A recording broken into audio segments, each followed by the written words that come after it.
د هرات کندهار لویه لاره یوازې د ترانزیت یوه لاره نه ده بلکې د افغانستان د لویدیځ او سویل ترمنځ د ژوند اصلي شریان بلل کیږي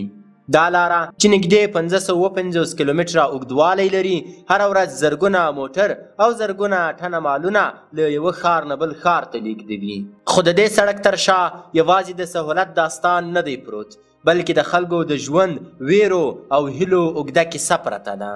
دا راپور د اورښت څیړنیزې او نشراتي ادارې لخوا جوړ شوی دی د دې ادارې ټیم د لویې لارې زړه ته ورغلی دی او له موټروانانو سره یې خبرې کړي دي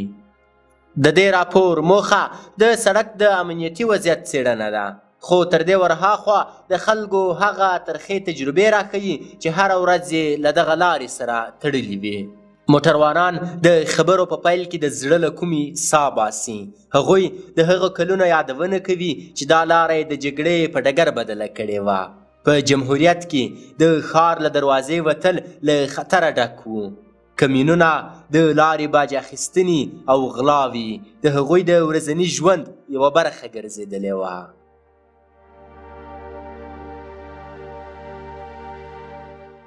قبلا خب بیخی در وقت جمهوریت او وقت بیخی خیلی خراب بود وضع مسلمانان در او وقت بیخی خراب بود او وقتی نمی جای بیخی نبود نمی آبادی نبود او پمپ بود و نمی پمپ بود یا تازه جور شده در وقت جمهوریت ما خیلی خسته بودیم پسته بود پیسه می گرفت نمی پرارات 5000 افغانی می گرفت اما پسته امتن که درای تیر میشه 5000 افغانی می گرفت دیگه اینطور حال بوده جمهوریت 10 سال میشه 10 سال 11 سال که همین لاین هستیم تقریبا زیاد در وقت همین زیاد شده مثلا مال 12 تاکو یک نفر تاکو همو سا وقت بوده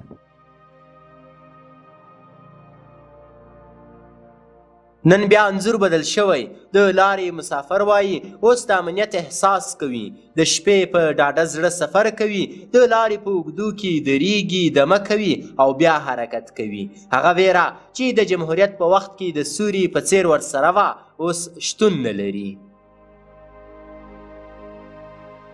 حالا فعلا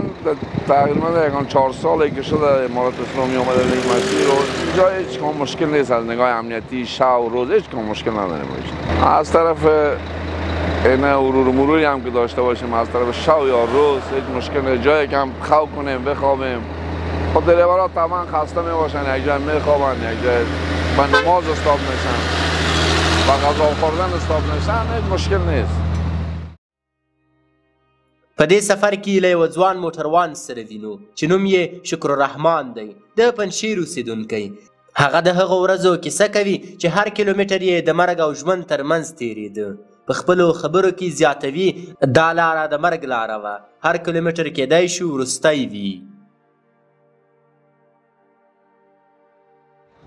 در این لاین ما موتر خشکبار داشتیم تانکر نبود خشکبار بود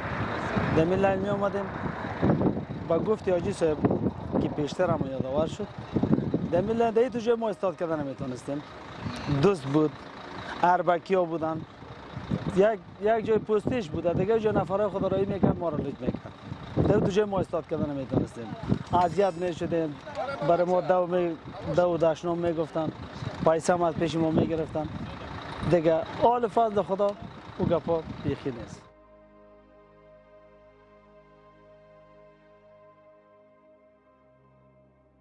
نن بیا شکر الرحمان له خپل موټر سره د افغانستان له شماله تر سویله پورې سفر کوي هغه وایي اوس په ډاډه زړه خپل کار ته رسیږي کورنۍ ته نفقه برابروي او د ځان لپاره یې ارامه سفر بولي یه چیزی رو ما نمیبینیم بسته از کابل که حرکت میکنیم تا هرات که میرسیم یک چیز ممانعتگر ما نمیبینیم که ما را یک جای بگه که تو از جا بخیر پیش برو یا پس برو یا استاد شو برو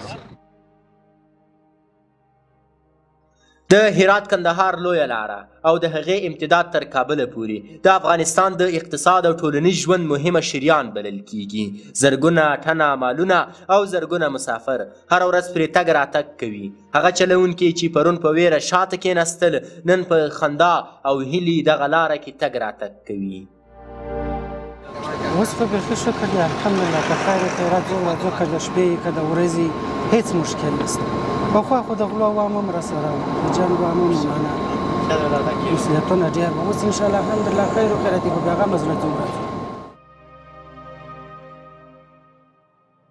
د دې سفر په دوام کې مو له یو تن سیلاني چې وان نومیږي او له اتریش هیواد نه افغانستان ته په تفریح راغلی و نوموړی د باسکل په وسیله له هرات نه کابل ته په لاره و هغه په خوشحالۍ سره د افغانستان د خلکو له نیکې رویه پالنې او د ټینګ امنیت څخه منندوی و درست نیست اینجا خوبه آره با گردشگاه خطرناک نیست الان من فقط یک هفته اینجا ولی خیلی خوبه اوس هم دلته هغه کسان شتون لري چې د تیرو لسیزو ترخې خاطرې له ځان سره په یاد کې لري د هغوی له ډلې یو هم قدرت الله یو با تجربه موټروان هغه د شپو او ورځو کیسې کوي چې د ډزو غږ د لارې چوپتیا ماته کړې وه او ناڅاپي کمینونو د خلکو زړونه لړزول هغه وایي د هغه وخت خاطرې به یې هیڅکله له ذهنه ونه وځي کندهار سره ووتلو دا د هلمند پر لویه لار باندې تر درایي چې راتېر سي دلته د شپې ډېر ناوخته وو موږ اووه موټرو سره ملګري وو باره داسې په کتار سره ودرولو نو بیا وروسته راته ویله استادانو به ته یې مړې کړئ 50 افغانۍ راکړئ باره موږ ټول چې زه دا 50 خو دون در نه دي باره یې ویل سل د کومندان دپاره راکړئ موږ ویل دا سل هم دون در نه دي هلته باره یې د جیبو ټلیفونان هم راڅخه واخیستله بیا راته ویله چې د دغه ځاګي څخه مه شورئ موږ ول ولې ول پر موږ ټکان کېږي موږ ول موږ په مخنیوی نسو کولی هلته باره چې از موږ سره وي هغه پیسې هم ټولې راڅه واخیستې موږ یو څه راتېر سولو بیا ودرېدو موږ وویله چې ور به سو باره هغه خلکو وویله چې یا ورځو نه سهار هلته یو بل ځای به بیا ورسو مشرانو ته چې ورلو هغوی زه په چا وساتم بیا تاسې ورسئ چې داسې تاسې معنا په ښه لار پوه یاست په ښه لار خبر یاست موږ نو خبره خلاص په بالا ځینې را روان سو پوه شو نور داسې اخواته هغه د کابل په لویه لار باندې 20 واره ګیر سوي معنا ظلمونه را سره سوي دي ناکۍ را سره سوي دي خو اوس الحمدلله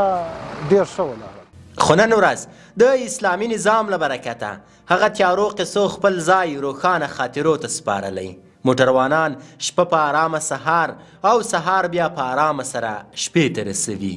هغوی د لارې په اوږدو کې درېږي چای څښي خبرې کوي او بیا ځلې خپلې لارې ته دوام ورکوي لویه لاره نوره د دوی دښمنه نه ده بلکې د دوی د سفرونو مل پاتې شوې ده به حساب امنیت خوبه خیلی هم خوب شده امنیت هر جا قبلا که بود از طرف شب رفته نمیتونستی بر نمیتونستی بری مثلا چیشی حالا ما هر جا راحته دیگه هر جا که ماشین استاد موتر استاد کنی هیچ مشکلی نداره بزر خدا انشالله بیاغمی ده شه قراری ده شه امن ده اوس بیلنګ د شپې چې هر وخت دي د زړه مرزای د طبیعت دی اطلاع سي راتګ دي کولای هیڅ مشکل نشته او بخوا چې د شپې دي پر لارې باندې یو ځای د موټر نسوای درولی خوب دې نسوای کولی د غله درویو وامه د دولت د وامه نسوای دې کولی غله زیات وه انشاءالله اوس امن د خیر و خیریت دی نه غل شته نه څوک به چا کار لري که شپه مزل کوي که ورځ مزل کوي هیڅ مشکل نه لري هیڅ خبره نشته ورور د هرات کندهار لویه لاره چې یوه ورځ د ویرو او مرګ نښه بلل کېده نن د ژوند کار او هیلو په لار بدله شوې ده د دې لارې د مسافرو خبرې ښیي چې امنیت بیرته د لارې طبیعت ته راګرځېدلی دی او خلک په ډاډه زړه سفر کوي دا راپور د عروج څېړنیزې او نشراتي ادارې لخوا چمتو شوی و څو د لارې د اوسني وضعیت یو رښتینی انځور وړاندې کړي تر بل راپوره پورې مو لوی الله مل شه